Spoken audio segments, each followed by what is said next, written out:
Deer হাইব এবং YouTube, এবার কিন্তু আমরা চুপ করে থাকবো না। আজ একজন বিটিএস আর্মি হিসেবে আমার হৃদয় ভেঙে যাচ্ছে। আমরা দিনের পর দিন রাতের পর রাত জেগে থাকি, ভিউতে স্ট্রিম করি, সাপোর্ট করি শুধু আমাদের 7 জন ভালোবাসার মানুষদের জন্য।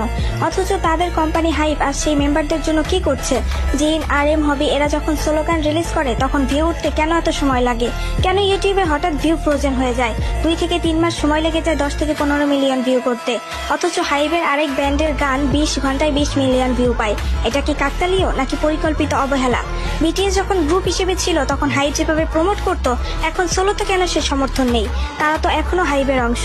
কেন তারা চুপ করে দেখে যখন ইউটিউব ভিউ কেটে নেয়? কেন তারা সোলো প্রমোশন কম করে?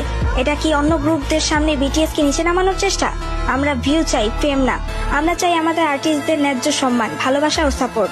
তারা আমাদের হৃদয়ের সবচেয়ে কাছের, তাদের প্রতি এমন অবিচার আমরা মেনে নেব না। হাইব আমরা দেখছি, এবার আমরা জবাব চাই।